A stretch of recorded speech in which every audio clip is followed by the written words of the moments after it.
This story was submitted by a guy named Derek, who's now in his late 20s, but this happened to him when he was only 10 years old. Derek lived in a quiet suburb in Ohio.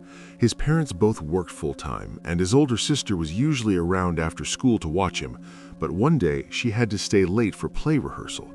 So for the first time ever, Derek was home alone for about 2 hours.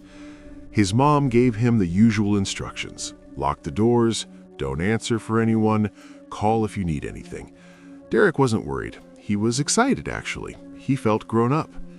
He got home around 3:30 in the afternoon, locked the front door behind him, dropped his backpack, grabbed a snack, then went into the living room and turned on the TV. About 20 minutes later, he heard something, a light tapping sound. It was coming from the back of the house.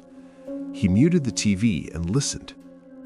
Tap, tap, tap. It sounded like it was coming from the sliding glass door that led to the backyard. Derek got up and walked slowly toward the kitchen. The tapping stopped. He stood there for a second, staring at the glass door. The blinds were halfway down, so he couldn't see much, just part of the deck, some trees. Then he saw movement. Someone was standing just outside the door, in the shadow of the house. Derek's heart started pounding. He didn't know what to do. He thought about calling his mom, but his phone was upstairs. So he just stood there in the kitchen, watching this man through the glass. And then the man raised his hand and he knocked. 3 slow, deliberate knocks. Derek didn't move, didn't say anything. The man knocked again. Then he leaned closer to the glass, and Derek could see part of his face. He was smiling. Not a friendly smile. It was wrong. Like he knew Derek was in there, like he was enjoying this. Now, what Derek didn't realize at that moment was that this man had been watching him for weeks, but I'll get to that in a second. Derek backed away from the door, turned and ran upstairs to his room, grabbed his phone and locked himself in the closet. He called his mom, whispering, trying not to cry. She told him to stay where he was. She said she'd call the police and come home right away. Derek sat in that closet for 15 minutes, listening.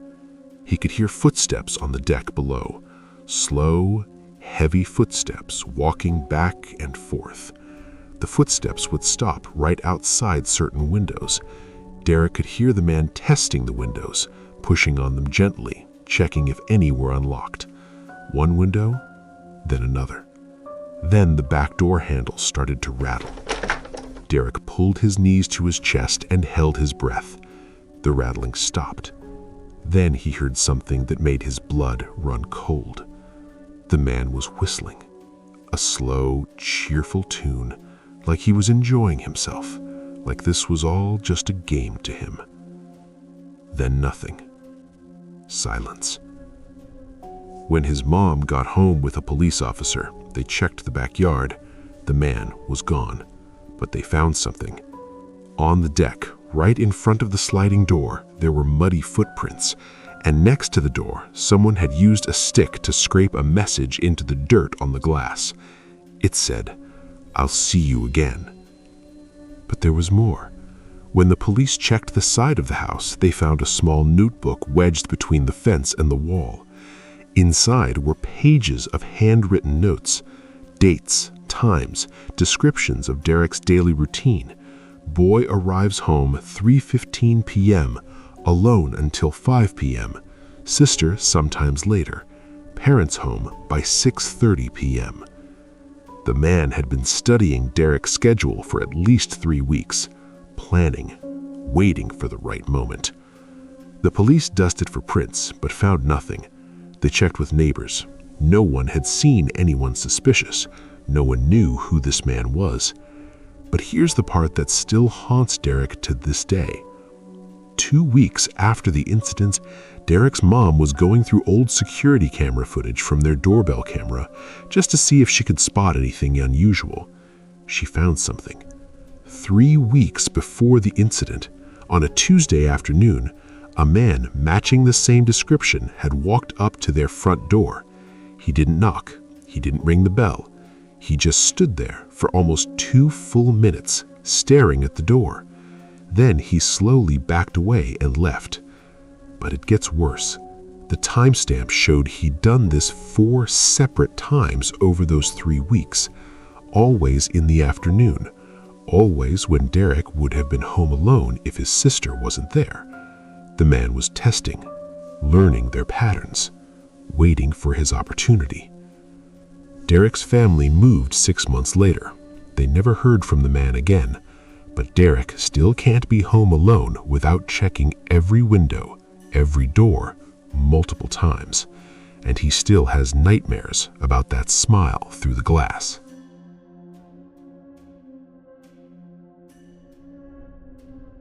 This next story comes from a woman named Jenna. It happened when she was 11, living in a townhouse complex in Pennsylvania.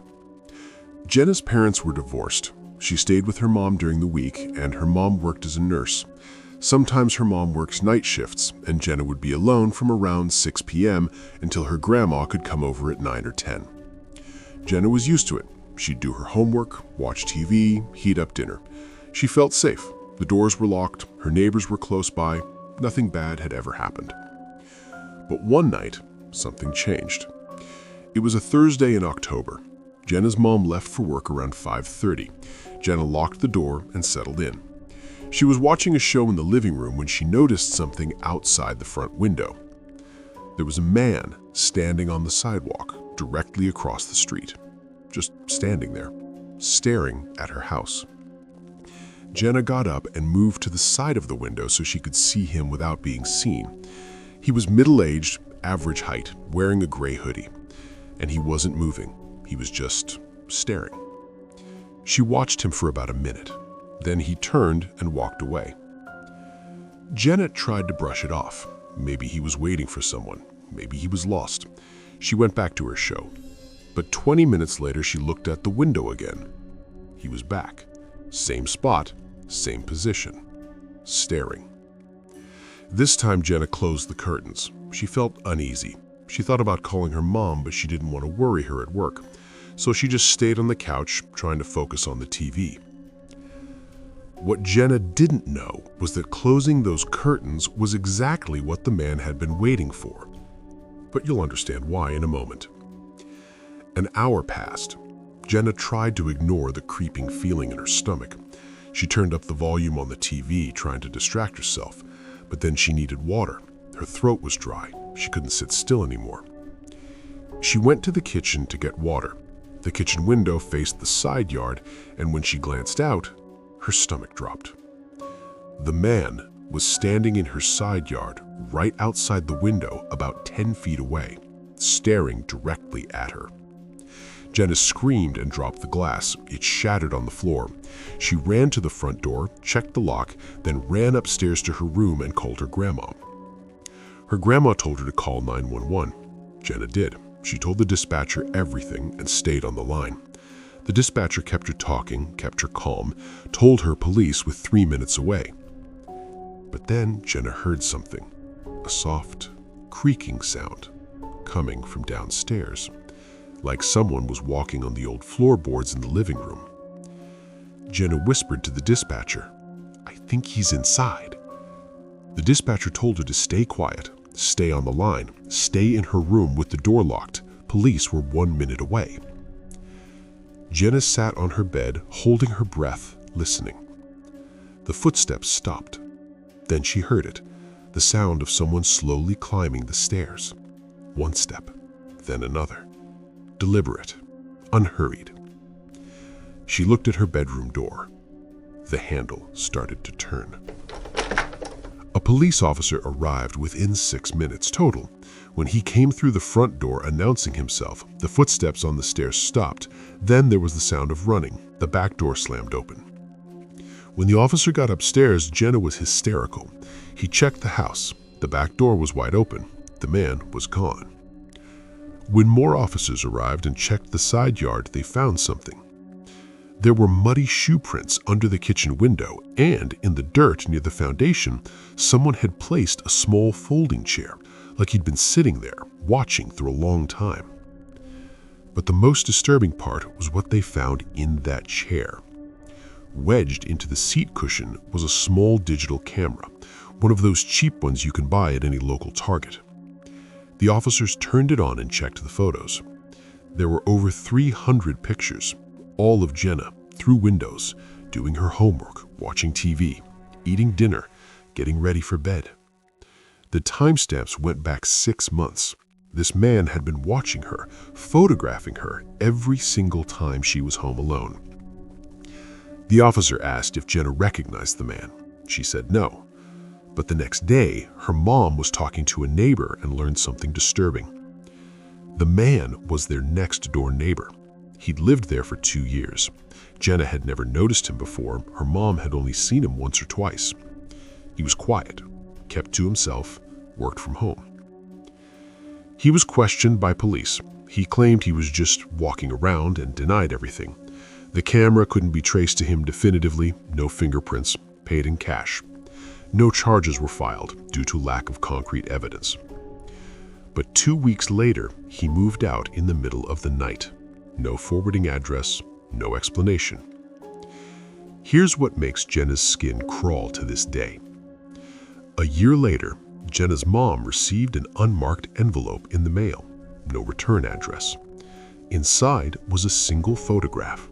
It was a picture of Jenna taken through her bedroom window in their old townhouse. But it wasn't from the camera the police had found. This was a different camera, better quality. And on the back of the photo, written in neat handwriting, were 4 words: "I still see you." Jenna and her mom went straight to the police. They opened an investigation but never found anything. The photo was too generic to trace to him. The handwriting led nowhere. Jenna is 23 now. She lives in a different state. She keeps all her curtains closed at night. She never posts her location on social media. And whenever she's home alone, she still checks the windows, because somewhere out there that man might still be watching. This last story is probably the most unsettling one. It was submitted by someone who goes by the name Connor. He's 16 now. This happened when he was 13. Connor lived in a rural area in Washington state. His house was pretty isolated, surrounded by woods on 3 sides. The nearest neighbor was about half a mile away. One Saturday afternoon, Connor's parents had to drive into town for a few hours. They didn't like leaving him alone, but Connor insisted he'd be fine. He was 13. He had a phone. The door's locked. What could happen? His parents left around 1 p.m. Connor made himself lunch, then went upstairs to play video games. Around 2:30, he heard a knock at the front door. He paused his game, walked downstairs, looked through the peephole. No one was there. He figured it was nothing. Maybe a branch hit the door. He went back upstairs. 10 minutes later, another knock. This time, 3 knocks, louder. Connor went back downstairs, checked the peephole again. Still no one. He opened the door and stepped out onto the porch. He looked around. Nothing. Just trees. Silence. The wind wasn't even blowing. He was completely still. He went back inside, locked the door, and that's when he heard it again. Knocking. But this time, it was coming from the back door. Connor's chest tightened. He walked slowly through the kitchen toward the back door. The door had a small window at the top. He stood on his toes and looked out. There was a kid standing there, maybe 10 or 11 years old. Pale face, dirty clothes, blank expression. The kid knocked again. 3 slow knocks. Then he just stared. Connor didn't open the door. He didn't say anything. He just backed away, pulled out his phone, and texted his dad. What Connor couldn't see from the back door was that this kid wasn't alone, and what was about to happen would be the most terrifying 15 minutes of his life.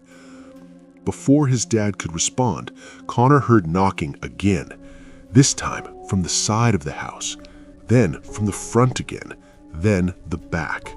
Then a window upstairs. It was happening all around the house.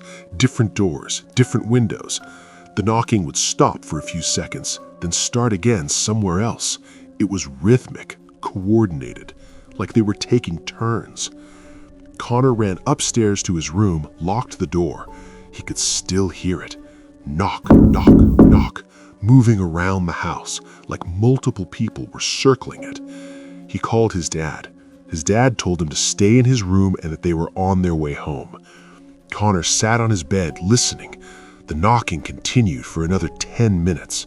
Then suddenly, all the knocking stopped at once. Complete silence. Connor thought maybe they'd left, maybe it was over. He sat there, holding his breath, listening for any sound. Then he heard something new. Singing. Children's voices. Singing a nursery rhyme he didn't recognize. The melody was slow and off-key. The words were muffled, but he could make out some of them. Come and play. Come outside. We just want to see you. The singing circled the house, getting louder, then softer, then louder again. Multiple voices, at least 5 or 6 different children all singing together. Connor grabbed his baseball bat from the closet. His hands were shaking.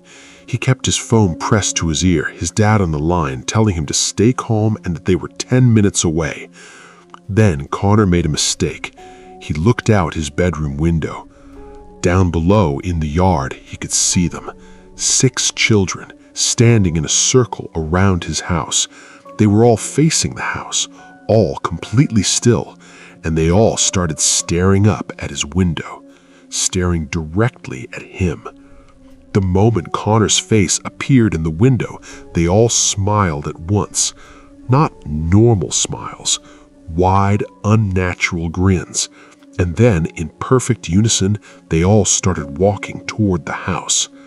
Connor ducks down below the window, his heart pounding so hard he thought it might explode. He heard footsteps on the porch, on the deck, scraping sounds on the siding like they were trying to climb. The door handle to his bedroom started to rattle. Someone was trying to get in, but he'd locked it. He was sure he'd locked it. The door turned all the way. The door pushed open an inch. Connor screamed and threw his weight against it, slamming it shut. He held it closed with everything he had. On the other side, he heard breathing, small, shallow breaths, and then a child's voice, soft and sweet. "We just want to play with you. Please let us in. We've been so lonely." Connor didn't answer. He just held the door, tears streaming down his face, praying his parents would get home.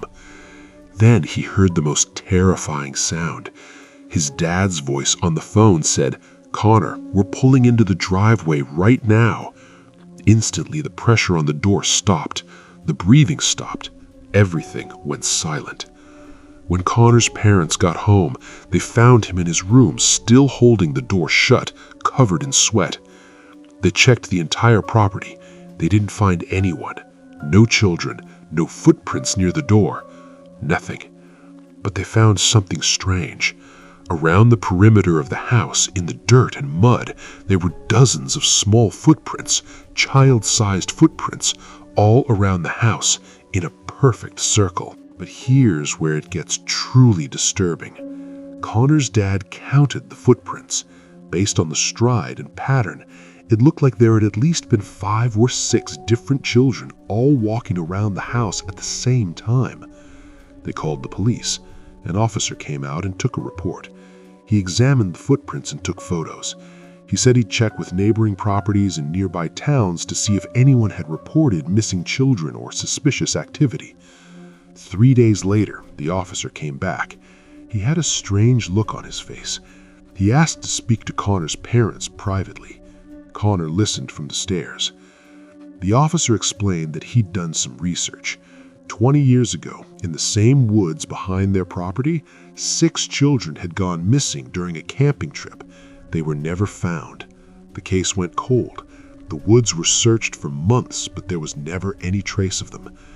The officer said he'd compared the age range of those missing children to the size of footprints around Connor's house. They matched. But that wasn't the disturbing part. The officer had also checked with other families in the area. Over the past 15 years, 3 other families had reported similar incidents: children home alone, strange knocking, kids appearing outside, all in houses that backed up to those same woods. Each family had moved away shortly after. None of them had ever reported what happened publicly because they were afraid people would think they were crazy. Connor's family installed security cameras the next week. They covered every angle of the house. For 6 months, nothing happened. Then, one night, Connor was reviewing the footage from the day before, and he saw something. At exactly 2:30 p.m., while he was at school and his parents were at work, the cameras captured movement in the woods. 6 small figures emerged from the tree line. They walked up to the house. They stood in front of each camera one by one, staring directly into the lens, and then they all knocked 3 times each, in perfect synchronization, and then they all turned and walked back into the woods. The timestamp showed they'd been there for less than 2 minutes. Connor's family moved 3 months later. They never told anyone why. Connor is 16 now. He refuses to talk about what happened in detail, but he says sometimes, late at night, no matter where he is, he still hears knocking in his dreams, and children's voices singing that same nursery rhyme. He tried to research the melody once, tried to find out where it came from. He never found a match. Whatever song those children were singing, it doesn't exist anywhere. At least, not in any records anyone could find. If you're listening right now, help me prove something wrong. My mother said I wouldn't even reach 3,000 subscribers, but I believe stories like this deserve to be heard. Help me show her that these tales matter.